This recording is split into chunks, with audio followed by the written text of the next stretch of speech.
Bengali chemistry guides চ্যানেলে তোমাদের স্বাগত। আজ আমরা জানব পরমাণুর গঠন। পরমাণুর গঠনের এটা প্রথম চ্যাপ্টার, প্রথম এপিসোড।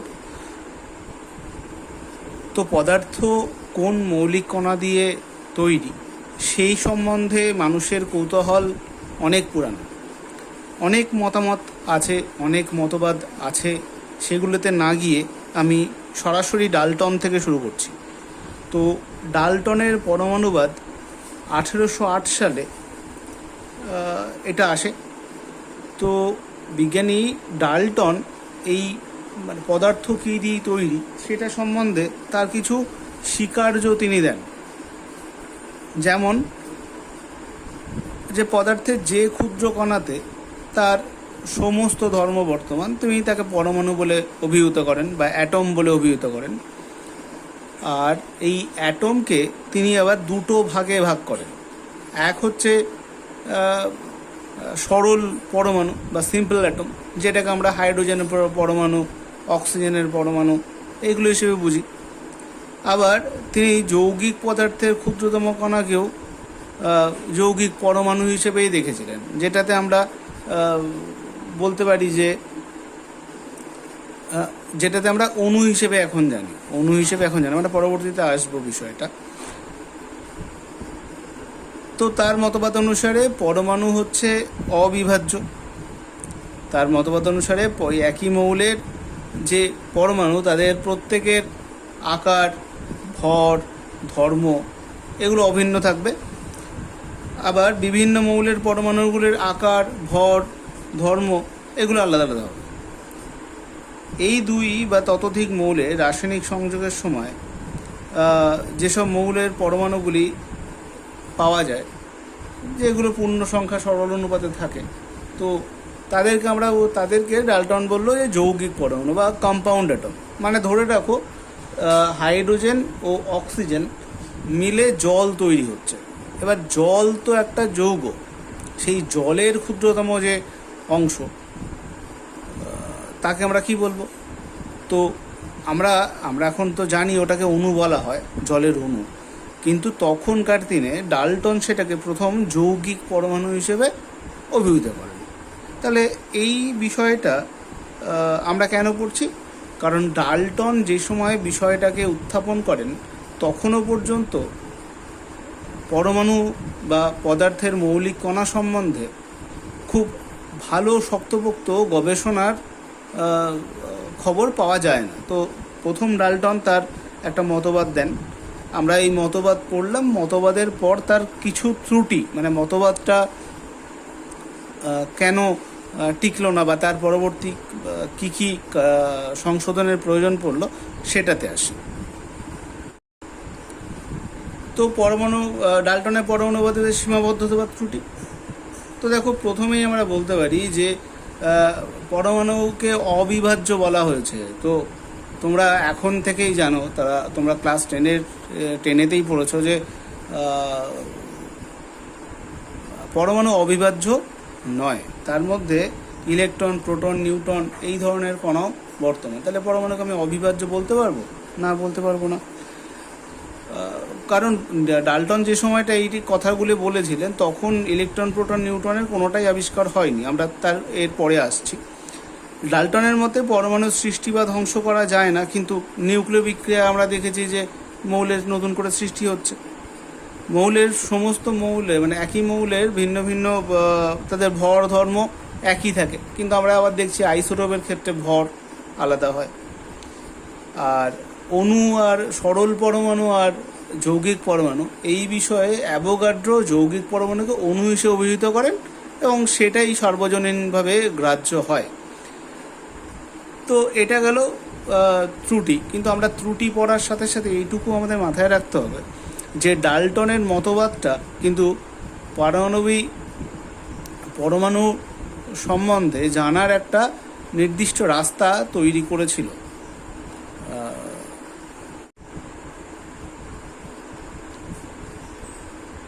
তো এবার কথাটা হচ্ছে যে ডাল্টনের পরমাণুবাদ যতই আমরা বলছি, ডাল্টনের পরমাণুবাদ কিন্তু অনেক দিন তার টাইম পিরিয়ড ছিল। তার অনেক দিন পর্যন্ত মানুষজন তখন, বিজ্ঞানীরা, তখনকার দিনের বিজ্ঞানীরা ডাল্টনের পরমাণুবাদটাকেই কাজে লাগিয়ে তাদের বিভিন্ন কাজকর্ম করেছেন। গোল বাঁধলো কোথায়? গোল বাঁধলো যখন বিভিন্ন ধরনের সাব অ্যাটমিক পার্টিকেল বলতে কি, যেগুলো অ্যাটম থেকেও ছোট ছোট কণা, সেগুলোর একে একে আবিষ্কার হতে থাকলো। তখনকার সময় একটা হয়েছিল কি, ওই বায়ুশূন্য কাঁচ নলে দুটো বায়ুশূন্য কাঁচ নলের মধ্যে যদি ইলেকট্রিসিটি পাঠানো হয়, বিদ্যুৎ পাঠানো হয়, তখন তার মধ্যে কি কি চেঞ্জেস আসে, এই ধরনের নিয়ে প্রচুর ধরনের গবেষণা হয়। তো তার মধ্যে একটা গবেষণা হচ্ছে ক্যাথোড রশ্মির উৎপাদন। তো তোমরা দেখতে পাচ্ছ যে এই ক্যাথোড রশ্মির উৎপাদনের এখানে একটা ক্যাথোড পার্ট রয়েছে, আর এই যে দেখতে পাচ্ছ এটাকে অ্যানোড পার্ট রয়েছে। ঠিক আছে? তো বিজ্ঞানী উইলিয়াম ক্রুকস প্রথম এটা আবিষ্কার করেন। এই যে টোটাল বিষয়টাকে, এই যে গোল যে বিষয়টাকে, এটাকে আমরা বলছি তড়িৎক্ষরণ নল। এটা মূলত মোটা কাঁচের তৈরি হতো তখনকার দিনে, আর এটার মধ্যে ভ্যাকুয়াম ক্রিয়েট করা হতো, এটার মধ্যে থেকে গ্যাস নিষ্কাশন করা হতো। এর মধ্যে কোনো রকম কোনো মৌল থাকতো না, মানে গ্যাস বার করে দিচ্ছে, মানে ওর ভিতরে আর কোনো মৌল থাকলো না, এটাই আমাকে ভেবে নিতে হবে। তাহলে গ্যাসটাকে আমরা কি করছি? নিষ্কাশন পাম্পের মাধ্যমে নিষ্কাশন করছি, এবং সেখানকার প্রেশার কত রাখা হতো? সেখানে প্রেশার রাখা হতো 0.01 মিলিমিটার অফ এইচজি। মানে আমাদের, তোমরা জানো যে 760 মিলিমিটার অফ এইচজি হচ্ছে স্বাভাবিক চাপ, স্বাভাবিক মানে প্রমাণ চাপ। তো সেখান থেকে এটার এখানকার চাপ থাকলে 0.01 মিলিমিটার অফ এইচজি। আর এই যে একটা তুমি দেখতে পাচ্ছ একটা ক্যাথোড ও একটা অ্যানোড রয়েছে, এদের মধ্যে বিভব পার্থক্য রাখা হচ্ছে, আচ্ছা উচ্চ বিভব পার্থক্য কত না 10,000 ভোল্ট। এবং এখানে কি ধরনের তড়িৎ প্রবাহ দেওয়া হচ্ছে না? ডিসি, মানে ডাইরেক্ট কারেন্ট দেওয়া হচ্ছে। তো এইটাকে যখন চালনা করা হলো, যখন এই একটা তড়িৎক্ষরণ নল, সেই নলের মধ্যে গ্যাস নিষ্কাশন পাম্পের মাধ্যমে গ্যাস নিষ্কাশন করে 0.01 মিলিমিটার অফ এইচজি চাপ মাত্রা রেখে যখন যে আর 10,000 ভোল্ট যখন এখানে প্রয়োগ করা হলো, দেখা গেল ক্যাথোড যেটার কিনা মাইনাস চার্জ থাকে, সেখান থেকে একটা রশ্মি বেরোচ্ছে, একটা রশ্মি দেখা যাচ্ছে যেটা জলজল করছে। আর সেটাকে বোঝার জন্য এখানে এই ডান দিকে একটা প্রতিপ্রভা ওখানে পাওয়া যায়, ওখানে জিঙ্ক সালফাইডের একটা আস্তরণ দেওয়া থাকতো। তো এটা দেওয়ার ফলে কি হচ্ছে, একটা জলজলে আলো দেখা যাচ্ছে। তো সেই যে রশ্মি দেখা যাচ্ছে, সেই রশ্মিটা কি, সেইটা সম্বন্ধে কিছু আবার নতুন করে গবেষণা শুরু হলো। কি গবেষণা? তাহলে রশ্মিটার প্রকৃতিটা আগে দেখা হোক। রশ্মিটাকে যখন আমি তড়িৎ ক্ষেত্র বা চুম্বক ক্ষেত্রের মধ্যে রাখছি, তখন দেখা যায় আমি যখন তড়িৎ ক্ষেত্রের মধ্যে রাখছি, তখন সেটা ধনাত্মক আধানের দিকে, ধনাত্মক প্লেটের দিকে বেঁকে যাচ্ছে। তাহলে ধনাত্মক প্লেটের দিকে বেঁকে যাচ্ছে মানে আমরা বলতে পারি যে এটা, এই যে রশ্মিটা বেরোচ্ছে, সেই রশ্মিটার চার্জ হচ্ছে ঋণাত্মক, সেই রশ্মিটার চার্জ হচ্ছে ঋণাত্মক। আর প্রথম যখন আমার ক্যাথোড রশ্মিটা বেরোচ্ছিল, সেটা সরল রেখায় যাচ্ছিল, একদম সরল রেখায় নির্গত হচ্ছিল। ক্যাথোড রশ্মিতে মাঝখানে আমি যদি একটা চাকা, মানে ছোট্ট খুবই পাতলা একটা পাখা লাগানো হয়, সেই পাখাটা ঘোরে, অর্থাৎ বলা যায় যে ক্যাথোড রশ্মি একটা নির্দিষ্ট ভরবেগ আছে।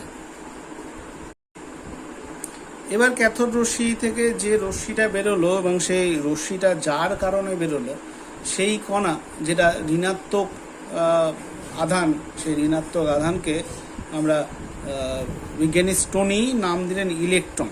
কি নাম দিলেন? ইলেকট্রন। তো তার একটা ভর আধান তোমরা দেখতেই পাচ্ছ যে 9.11 10⁻31 কেজি তার ভর, যেটা খুবই নগণ্য। আধানটা হচ্ছে 1.602 10⁻19 কুলম। এইটা একটা ইলেকট্রনের আধানের পরিমাণ, এবং যার চার্জ হচ্ছে ঋণাত্মক। তো ক্যাথোড রশ্মি পাওয়ার পরে আমরা বুঝতে পারলাম যে ওই ক্যাথোড রশ্মিটা যে তড়িৎক্ষরণ নল থেকে বেরোচ্ছিল, সেই তড়িৎক্ষরণ নলে আলাদা কোনো মৌল নেই, একমাত্র যে ক্যাথোডের যে প্লেট, সেই ক্যাথোড প্লেট থেকে কোনো কণা নিঃসরণ হচ্ছিল, এবং যেটি কিনা কোনো অ্যাটম না, অ্যাটম না, অতএব সেটা সাবঅ্যাটমিক পার্টিকেল যার আধান নেগেটিভ। তো সেটাকে কি বলা হলো, সেটাকে নাম দেওয়া হলো ইলেকট্রন। এটা হলো সহজ কথা। তো এই ইলেকট্রন বেরোনোর আরও কয়েকটা উদাহরণ আমরা পাই, যেমন তেজস্ক্রিয় কণা থেকে বিটা রশ্মি নির্গমন, সেটাও ইলেকট্রন। সোডিয়াম, পটাশিয়াম এই সমস্ত সক্রিয় ধাতুর ওপরে যদি আলোক রাখা হয়, আলো ফেলা হয়, তো সেখানে একটা আলোক তড়িৎ ক্রিয়া হয়। তো সেখান থেকে আমরা বলতে পারি যে সেই ইলেকট্রন যে মুক্ত হচ্ছে, তাহলে সেখান থেকে আলোক তড়িৎ ক্রিয়া হচ্ছে, যে তড়িৎটা পাওয়া যাচ্ছে ইলেকট্রন থেকে। তো এইগুলো অনেক পরে আবিষ্কার হয়েছে, এগুলো পরে আমরা জানি। এবার তড়িৎক্ষরণ নলের ব্যবহার আমরা কোথায় জানি? তড়িৎক্ষরণ নলের ব্যবহার আমরা জানি টেলিভিশনের যে পিকচার টিউব, মানে এখনকার এলইডি টিভি না, আগে যে হাঁড়ি হাঁড়ি টিভিগুলো পাওয়া যেত, যে টিভির পিছনে একটা লম্বা পিকচার টিউব থাকতো, তো সেই পিকচার টিউবটা কিন্তু একটা তুমি তড়িৎক্ষরণ নলের উদাহরণ বলতে পারো। এই প্রথমে যখন আমাদের ক্যাথোড রশ্মি আবিষ্কার হলো, নেগেটিভ আধান, তারপরে কিছু বিজ্ঞানী এটা নিয়ে আরও কিছু গবেষণা করলো এবং অ্যানোড রশ্মি পাওয়া গেল। অ্যানোড রশ্মি এখানে কিন্তু প্রোটন মানে আবিষ্কার হবে, প্রোটনের আবিষ্কার হবে। তো তোমরা ভালো করে লক্ষ্য করলে দেখতে পাবে এই অ্যানোড আছে পজিটিভ, ও এখানে একটাই ক্যাথোড আছে, ঠিক আছে। এবার এই ক্যাথোড থেকে এই একই, এখানে সমস্ত কন্ডিশন কম বেশি একই। এখানে কিন্তু তোমার কি করা হলো, এখানে কিন্তু গ্যাস নিষ্কাশন পাম্পের মাধ্যমে ভিতর থেকে গ্যাস বের করে নেওয়া হলো, সেখান থেকে তার ভিতরে কোনো মৌল রাখা হলো না, চাপ রাখা হলো না, এবং কি বেশি পরিমাণে বিভব প্রভেদ রাখা হলো। তার ফলে কি হলো, আর এখানে যে চেঞ্জটা নিয়ে আসা হলো, সেখানে ক্যাথোড যেটা রাখা হলো, সেই ক্যাথোড থেকে ছিদ্র ছিদ্র কিছু রাখা হলো, এবং দেখা গেল যে ইলেকট্রনগুলো তো এদিকে যাচ্ছেই, ইলেকট্রনগুলো তো আমার অ্যানোডের দিকে যাচ্ছেই, কিন্তু আর একটা ওই ক্যাথোড থেকে তার উল্টো দিকে একটা রশ্মি পাওয়া যাচ্ছে, যেটা কিনা H+ মানে প্রোটন বেরোচ্ছে। এবার যে প্রোটন বেরোচ্ছে, এটা তো আমরা চট করে বলে দিতে পারি না। তাহলে এখানেও দেখা গেল এটাও তড়িৎ ক্ষেত্র ও চুম্বক ক্ষেত্রে এটা ঋণাত্মক দিকে বিক্ষেপণ, মানে ঋণাত্মক দিকে এই রশ্মিটাই গমন করছে। তাহলে সেখান থেকে আমরা বলতে পারি যে এই রশ্মিটির যে চার্জ, সেটা ধনাত্মক চার্জ, এবং সেই যে রশ্মিটা বেরোলো, তার যে মানে যে কণার জন্য রশ্মিটা পাওয়া যাচ্ছিলো, তাকে আমরা প্রোটন বললাম। আমরা বলতে তখনকার দিনের যারা বিজ্ঞানীরা ছিলেন, রাদারফোর্ড এটাকে আবিষ্কার করেছিলেন। রাদারফোর্ডে তোমরা আগেই নাম শুনেছো, বিজ্ঞানী রাদারফোর্ড। তো 1911 সালে এটা আবিষ্কার হয়েছিল, যার ভর 1.6725 10⁻24 গ্রাম, এবং চার্জ হচ্ছে ঠিক দেখো চার্জটা কিন্তু তুমি খেয়াল করো ইলেকট্রনের আধানের মতনই 1.602 10⁻19 কুলম, কিন্তু এখানে চার্জটা হচ্ছে ধনাত্মক, চার্জটা হচ্ছে ধনাত্মক, বা এটাকে আমি ধনাত্মক +1 একক বলতেই পারি। এরপরে আর একটা বিষয়ের আবিষ্কার হলো, সেটা হচ্ছে নিউট্রন। তো নিউটনের আবিষ্কারের ক্ষেত্রে দেখা গেল নিউটনের কোনো চার্জ নেই, নিউটন নিজে নিস্তড়িৎ, কিন্তু নিউটনের ভর হচ্ছে 1.675 10⁻24 গ্রাম, আর চার্জ শূন্য। এটা বিজ্ঞানী স্যাডউইক আবিষ্কার করেছিলেন। তো এখানে একটা চার্ট করা আছে, সেই চার্টের মাধ্যমে তোমরা মোটামুটি এই তিনটে ইলেকট্রন, প্রোটন ও নিউটন আবিষ্কারক, তার চিহ্ন কী কী হতে পারে, তার কী কী ভর, তার মানে তার ভরের বিভিন্ন রকমের ইউনিটে, এবং তার চার্জ ও তার ব্যাসার্ধ একসাথে দেওয়া আছে। তো এই যে চার্টটা, এই চার্টটা কিন্তু যারা তোমরা কম্পিটিটিভ পরীক্ষা দেবে, ধরো নিট দেবে অথবা যেই দেবে, তাদের ক্ষেত্রে কিন্তু এই চার্টটা ইম্পর্টেন্ট, কারণ এই ডেটাগুলো তোমাদের মাথায় রাখলে তোমাদের বিভিন্ন ধরনের কোশ্চেন অ্যাটেম্প করতে অনেক সহজ হবে। এবার আমরা চলে যাচ্ছি রাদারফোর্ডের পরমাণুর গঠন তত্ত্ব। তো এই রাদারফোর্ডের পরমাণু গঠন তত্ত্ব আমরা এতক্ষণ যেটা পড়ছিলাম, সেটা তুমি ধরে রাখো কিছুটা হলো আমার যে চ্যাপ্টার পরমাণুর গঠন চ্যাপ্টার, সেই চ্যাপ্টারের প্রাথমিক যে ধ্যান ধারণাগুলো রাখার দরকার থাকে, তো কোথা থেকে উৎপত্তি হচ্ছে সেই সম্বন্ধে জানছি। এবার এখন যেটা আমরা পড়বো টা হচ্ছে আমরা একটা পরমাণু কেমন তার গঠন হয়, তার বিভিন্ন তত্ত্ব আমরা আস্তে আস্তে পড়ার চেষ্টা করব। তো পরমাণু কেমন দেখতে হতে পারে, সেখানে ইলেকট্রন মানে ধনাত্মক চার্জ, ঋণাত্মক চার্জ এরা কিভাবে অবস্থান করে, সেই নিয়ে নানা রকম বৈজ্ঞানিক নানা রকম পরীক্ষা নিরীক্ষা করছিলেন। তার মধ্যে প্রথম যিনি একটা মতবাদ দেন তিনি হচ্ছে বিজ্ঞানী থমসন। তো বিজ্ঞানী থমসনের যে মডেলটা, সেই মডেলটা সম্বন্ধে এখন সিলেবাসে খুব বেশি পড়ানো হয় না, তো আমিও বেশি কিছু দিইনি। তো তোমাদের মুখে আমি বলে দিচ্ছি যে থমসন যেটা করেছিলেন সেটা হচ্ছে পাই পুডিং একটা মডেল, যেখানে কি হচ্ছে, বা তুমি বাংলাতে তরমুজের উদাহরণ টানতে পারো। তো তরমুজ তোমরা যদি আড়াআড়িভাবে কাটো, দেখবে যে তরমুজের লাল অংশ যেটা আছে সেটা হচ্ছে ধনাত্মক চার্জ, আর ইতস্ততভাবে যে বিচিগুলো রয়েছে সেই বিচিগুলোকে আমরা বলতে পারি ঋণাত্মক চার্জ। তো তোমরা ভালো রকমভাবেই জানো যে এই যে মডেলটা আছে, এই মডেলটা সেলফ কন্ট্রাডিক্টরি। তো সেক্ষেত্রে আমরা নতুন মডেল আসা বাধ্য হয়েছিল। তো বিজ্ঞানী রাদারফোর্ড তার একটা নির্দিষ্ট বৈজ্ঞানিক পরীক্ষার মাধ্যমে তিনি একটা ধারণা দেন, খুব সুন্দর ধারণা দেন যে একটা পরমাণুর গঠন কেমন হতে পারে।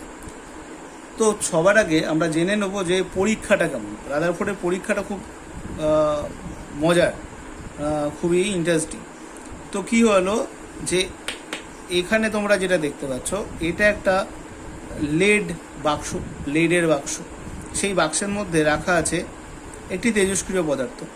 সেই তেজস্ক্রিয় পদার্থ থেকে কী বেরোয়? আলফা কণা বেরোয়। তোমরা ক্লাস দশম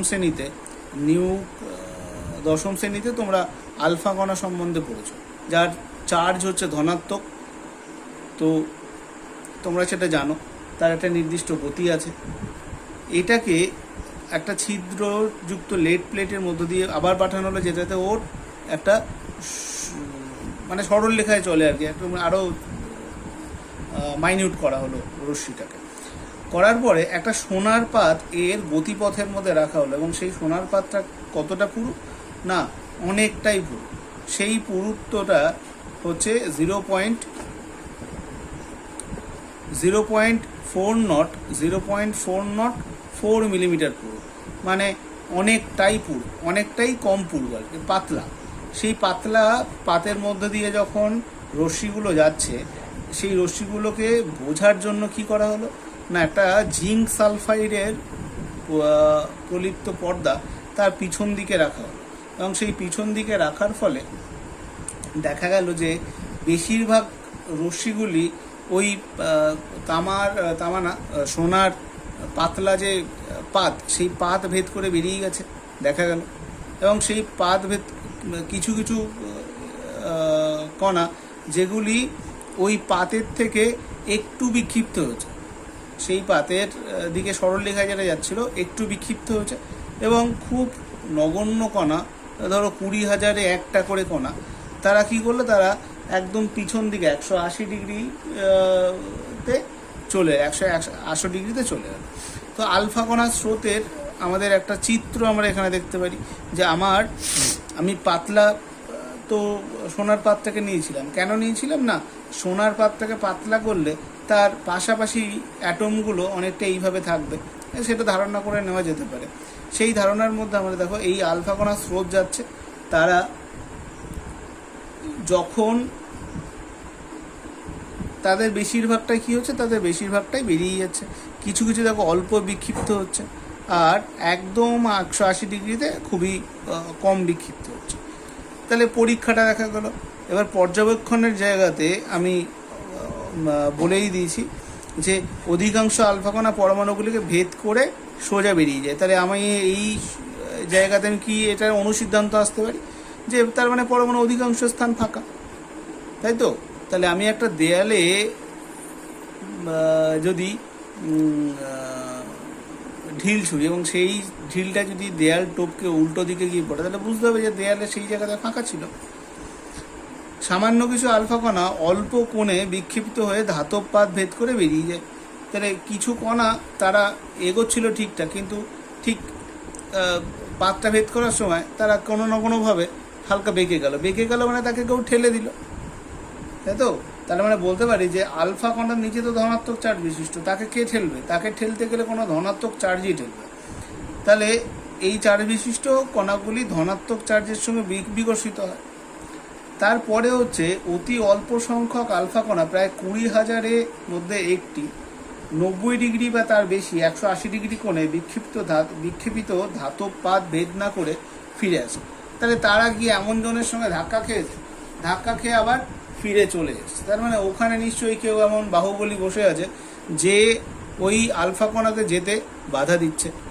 ঠিক আছে, তাহলে এই সম্বন্ধে এইগুলো পর্যবেক্ষণ, সেই পর্যবেক্ষণের সঙ্গে সঙ্গে যে সিদ্ধান্তগুলোকে আমরা সম্ভাবিত সিদ্ধান্তগুলোকে আসা যায়, সে আর একটা ধারণা দিয়ে দিলাম।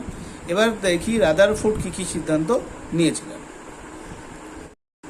বিজ্ঞানী রাদারফোর্ড যে সিদ্ধান্ত নিয়েছিলেন সেটা হচ্ছে বেশিরভাগ আলফা কণা সোনার পাতকে ভেদ করে বেরিয়ে যায়, অর্থাৎ পরমাণুর বেশিরভাগ স্থান ফাঁকা।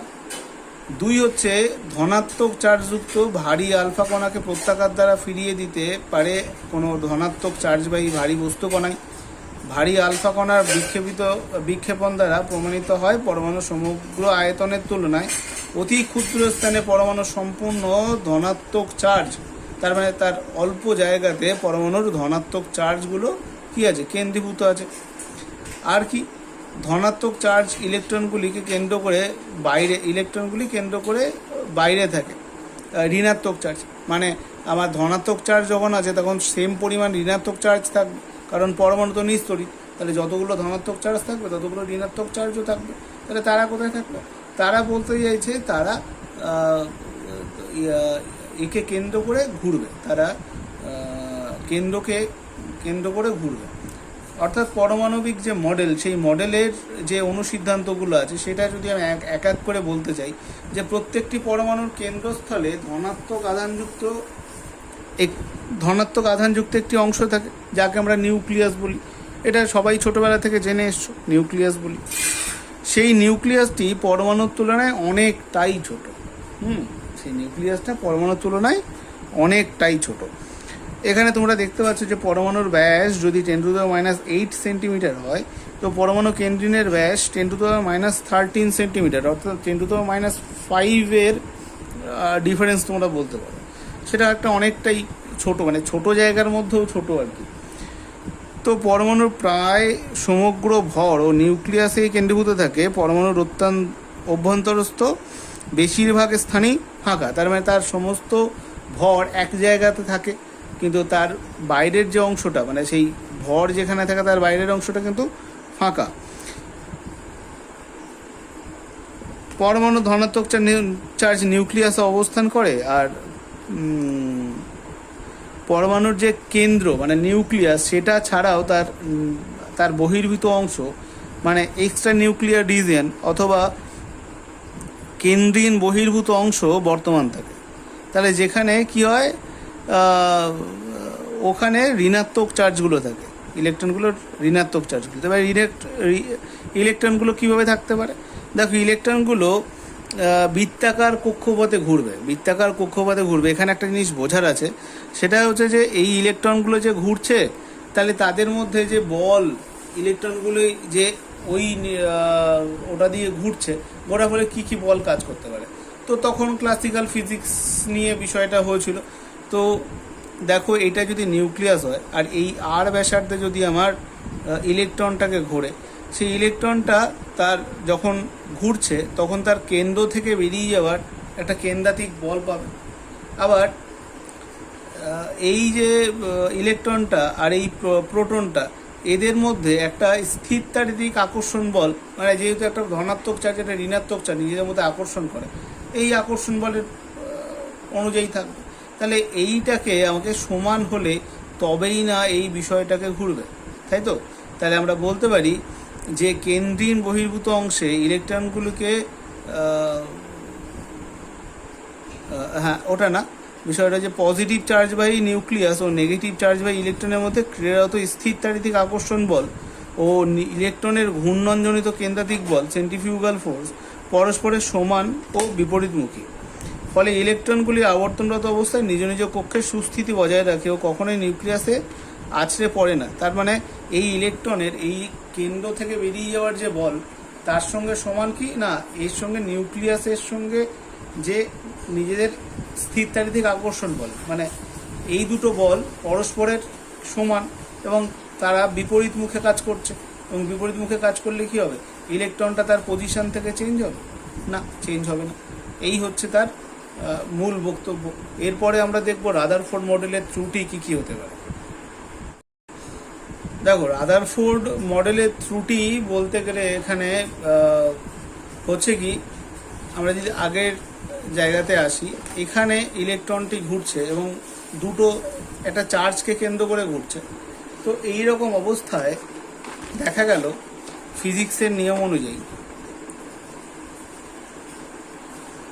অর্থাৎ ম্যাক্সওয়েলের নিয়ম অনুযায়ী, যে যে ইলেকট্রনটি আবর্তন করছে ধনাত্মক চার্জকে কেন্দ্র করে, সে ক্রমশ এনার্জি ছাড়তে থাকবে, সে ক্রমশ শক্তি হারাতে থাকবে। এবং শক্তি হারালে কি হবে, শক্তি হারালে ওই ইলেকট্রনটির ব্যাসার্ধ সময়ের অনুসারে আস্তে আস্তে কমতে থাকবে। তাহলে একটা সময়ে ওই ইলেকট্রনটি কেন্দ্রের মধ্যে, নিউক্লিয়াসের কেন্দ্রে এসে আছড়ে পড়বে। তাহলে অ্যাটমের অস্তিত্ব কি আর থাকবে না। এটা হলো। আবার আমি যদি এইটার বর্ণালী বিশ্লেষণ করি, বর্ণালী মানে এটা আবার রাদারফোর্ডের পরে বিভিন্ন স্পেকট্রা পাওয়া গেল, হাইড্রোজেন স্পেকট্রা, এগুলোতে দেখা গেল সেখানে নিরবিচ্ছিন্ন যে শক্তি বিকিরণটা হচ্ছে, সেই নিরবিচ্ছিন্ন শক্তি পাওয়া যাচ্ছে না, সেখানে শক্তি পাওয়া যাচ্ছে কীরকম না, ছেড়ে ডিসক্রিট অবস্থা। তাহলে এমনটা তো মিলছে না, মানে আমার থিওরির সঙ্গে কোনো মতেই যে এক্সপেরিমেন্টাল যে ফ্যাক্টগুলো পাওয়া যাচ্ছে পরবর্তীকালে আধুনিক গবেষণাতে, তখন তার সঙ্গে মিল খাচ্ছে, তখন তার সঙ্গে এটা মিলছে না। তাহলে এইগুলো একটা ত্রুটি। তাহলে এইগুলো ত্রুটির জন্যে আমাদের কি হলো, আমাদের নতুন আবার থিওরির অবতারণা করতে হবে। এই প্রসঙ্গে একটু বলে দিই, এখানে পারমাণবিক সংখ্যা, পারমাণবিক ভর, আইসোটোপ, আইসোবার, এই সম্বন্ধে তোমরা আগেই পড়ে এসছো, তো এটা করে নতুন কিছু আর বলছি না। এটুকু আমরা বলতে পারি যে কোনো মৌলের তার যে মূলগত ধর্ম, সেটা পারমাণবিক ক্রমাঙ্কই তার নির্ধারণ করে, তার মূলগত ধর্ম পারমাণবিক ক্রমাঙ্ক নির্ধারণ করে। তো রাদারফোর্ড মডেলের ত্রুটির পর আমরা চলে আসব বোর মডেল নিয়ে।